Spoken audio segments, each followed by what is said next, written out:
There are 5 high income skills that can completely change your business when you learn and understand them.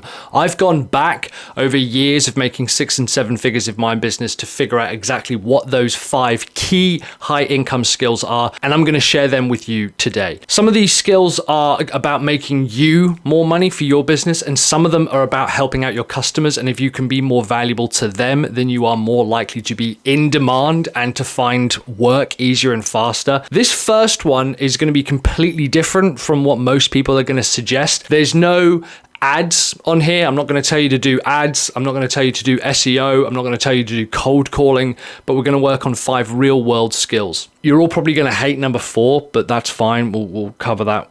Cross that bridge when we come to it. This first skill is probably responsible for me making bigger gains in my business. And also, whenever I have raised my prices, my customers have always been willing to stick around, even when I've raised it to $500, $1,000, $2,000 a month. Because I use this skill, it's meant that everyone else has wanted to stick around me. I actually learned this from a coach who I was working with, and a guy called Daniel Priestley as well has mentioned this skill as well as being like one of the most valuable that you can come up against. I remember when I was young, really wanting to appear more interesting. And I listened to a podcast about how if you want to appear more interesting, be more interested in other people. Something that's often taught by dating coaches is that if you want to appear more funny, laugh at more people's jokes. There's this really bizarre kind of, I don't know what it is, psychological Uno reverse card where if you show more interest in someone, they will actually think that you are naturally more interesting. If you've ever had a conversation with someone and everything they say basically turns around to being a conversation about them, you know what this is like, and you kind of think, what is it that makes that so annoying? Now, I want you to try and think back. Anyone who you've ever thought, oh my God, that person was really, really interesting, I'll guarantee it's because they're doing this. Now, this skill set is asking high value questions. High value questions come in 2 categories. First of all, if you're the smartest person in the room, then you're in the wrong room. A really interesting trait of a lot of experts is actually they're not the ones immediately trying to give answers. They're actually the ones who want to ask the most questions. For example, if you've ever been at like a business networking event and someone stands up and says, hey, I've got a problem, I want to try and get more leads, more clients or whatever. And this is where I learned it from Daniel Priestley. People would regularly say, I need more traffic, I need more sales, I need more money. What you'll often find is that everyone in the room is desperate to prove their expertise and prove their value by giving away information, right? You might even do this on sales calls or like discovery calls that end up basically becoming coaching calls where you essentially give them the information, the answers you need. And we think, well, if I give the right information, I give them really good answers, then they'll think I'm an expert. And that's actually not what happens. Instead, what Dan taught me was if you can think of a really smart, really poignant question to ask someone who's got a problem, then you will immediately, in their eyes and in everyone else's eyes around you, become the expert. Now, if you don't know what those questions are to start with, a really good one to ask is, can you give me a little more context about that? So let's say that someone stands up and says, or a customer approaches you and says, hey, I'm really looking for more leads and more sales. Is that something you can help with? If you say to them, can you give me a bit more context about that? Something incredible happens. First of all, you'll actually get more information and you'll be able to give a better answer later on. Michael Bungay Smith, is it Michael Bungay Steiner or Michael Bungay Smith? I can't remember. In The Coaching Trap, he talks about this. If someone comes to you with a problem, ask them, well, what do you mean by that? Can you explain that a little bit better? What else is on your mind? Is there anything else I should know? What's the context to this? And what people will do is they'll kind of fill in the blanks and they'll actually give you a lot more information to work with. I find this when I'm running coaching calls. I think people need to get better at asking high value questions. If you jump on a coaching call or a free consultation call with someone, you need to think, what are 2 or 3 questions I could ask that would be worth $10,000, $25,000? If you ask the regular same questions like, well, how did you get to where you are? What's the key to traffic? And instead think, well, what would actually be worth $25,000? Then you are putting yourself in a better position. But when you're working with clients, making sure that you don't immediately try to give them more information will actually make you look like more of an expert the more questions you ask. So number 1, ask high value questions. All right, this second skill set has made me hundreds of thousands of dollars, both passively and actively. It's also the reason that I'm able to basically sit back and have kind of my money made for me. It's the reason that I'm able to create YouTube content. It's the reason you clicked on this video. When I first started my marketing agency, I'd come from a corporate background, and I knew that the key to making this work was to make sure that people would buy things from me without me always being the one to sell it to them. So whenever I was creating courses or products or selling things online, I wanted to make sure that I had the highest likelihood of conversion rates. And what I learned was if I spent more time learning about copywriting than anything else, everything else fell into place. I don't have a traffic problem. I don't have a lead problem. I don't have a conversion problem. I don't really have a retention problem. And all of this comes down to the fact that skill number 2 is copywriting or direct marketing. The reason this is so valuable is that if you can influence people's decisions simply using the written word, you will have no shortage of clients and you'll have no shortage of sales, both for 2 reasons. First of all, if you can do that for someone else's business, they'll think you're an absolute genius. But if you can do it for your own business, people will want to work with you and want to buy with you because you're influencing their decision simply by what appears to be educating them and helping them. Copywriting is the fastest way to get attention. It's the fastest way to get leads. It's also, in my opinion, there's no way to hide with copywriting. It either works or it doesn't work.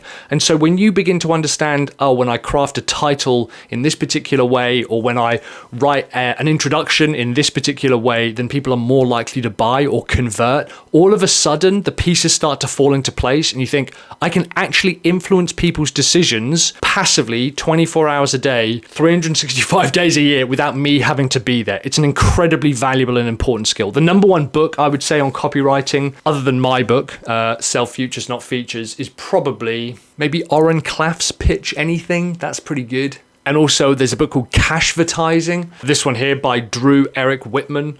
100 Secrets of Ad Agency Psychology to Make Big Money Selling Anything to Anyone. In terms of like sales copy and direct copywriting, it's probably this.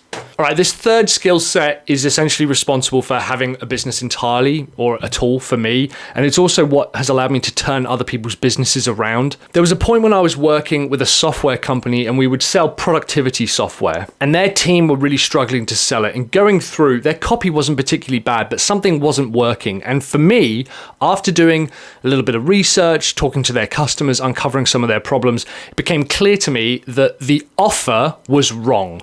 So what I mean by the offer is essentially, what do they get? How quickly do they get it? How does it change their lives? And what do they not have to do? So a really good example of this would be, I show new dads how to get their 25-year-old body back without going to the gym, even if they've tried every diet on the planet, in under 9 weeks, right? That's an offer. A lot of people think the offer is accountancy or productivity software. And when I began understanding, well, this is how I create an offer for the audience, everything else fell into place. It made copywriting a lot easier. It made asking high value questions a lot easier. It made the rest of the funnel easier. So the third most valuable skill that I think you can create is creating offers. In my opinion, this is what turns any product and service, whether it's boring, incredibly exciting, brand new, old, whatever it is, into something that's so compelling and desirable that you actually can't help but sell more of it. A lot of the time, creating an offer is kind of figuring out what's the currency or the token that the person is going to get. So if I'm working with podcasters, they want downloads. So that's like a big chunk of it. It's just figuring out what is it that they want to actually get.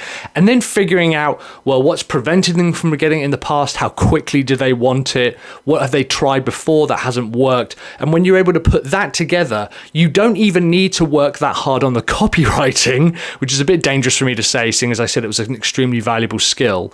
But what it means is that it's really clear why someone should be working for you. So if you can take anything in the world, let's take like this battery. A lot of people would think that the offer is a rechargeable battery, and it's not. The offer is absolute total convenience and being able to charge all the devices in your house that matter within 45 minutes, even if there's a power cut. Now, to me, that sounds way more compelling, but that's what I mean by creating offers. So if you can take any product and service, no matter how boring it is, and figure out how to create compelling offers from it, people are going to be flocking to you. All right, this fourth skill is responsible, and I'm not joking, for 100% of the revenue that I've ever made.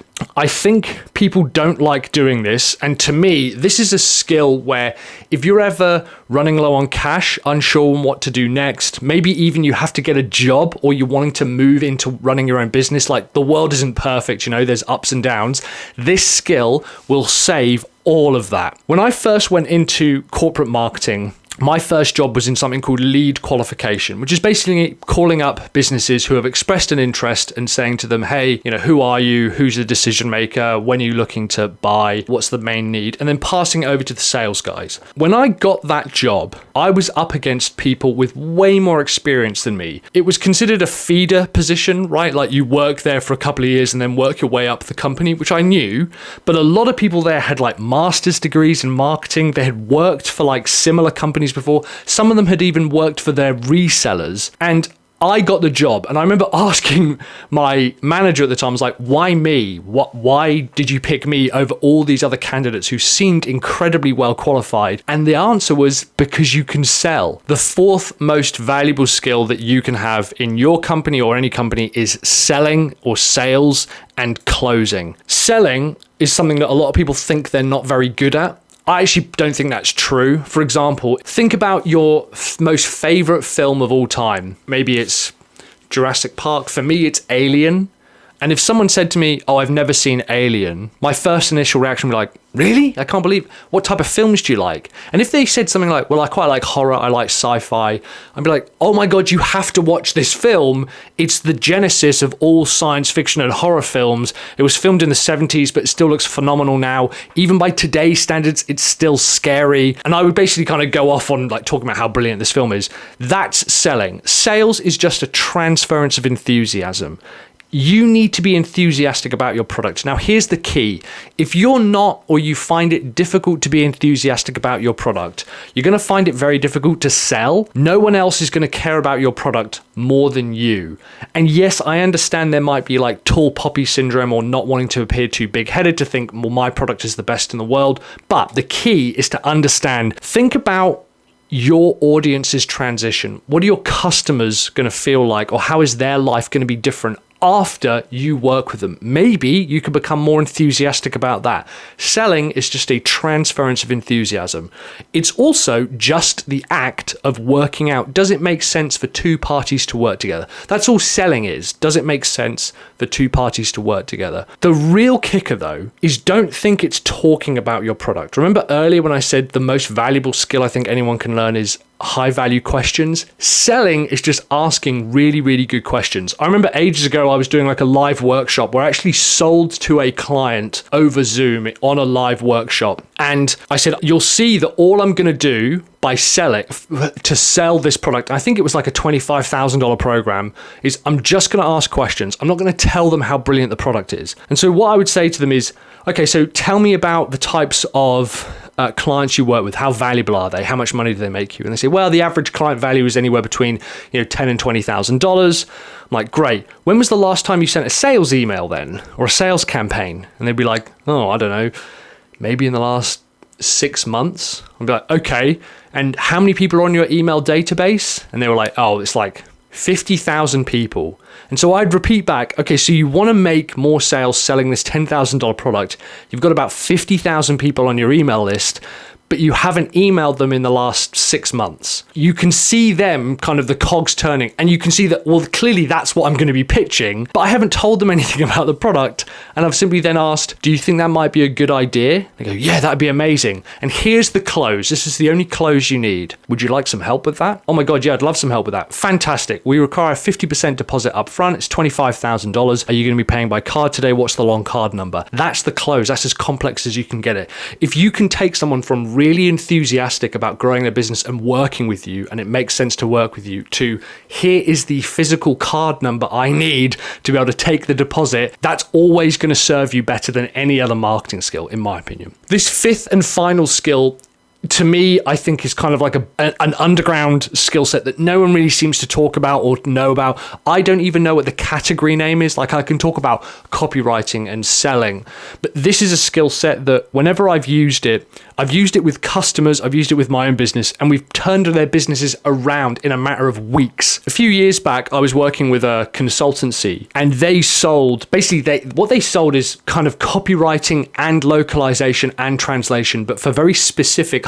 important manuals. We're talking like medical machinery. So it's not enough to just sort of run it through Google Translate, because you're actually messing with people's health. So it had to be really, really specific. Now, to them, they understood what they did extremely well. Like I said, it's not called translation, it's called localization, because it needs to be both readable as a language, but also to that actual market. It was very, very complex. But their problem is that they were facing quite a lot of churn. The only types of clients they get would either be from referral or who would kind of stumble across them in their website. They wanted to be a bit more proactive and even go after some of their previous customers. And so I said to them, okay, well, where do these guys hang out? What type of forums do they hang out in? Where do they hang out in real life? Are there any real life events? Are there any software that they buy? And we started figuring out all these places that their ideal customers would go to.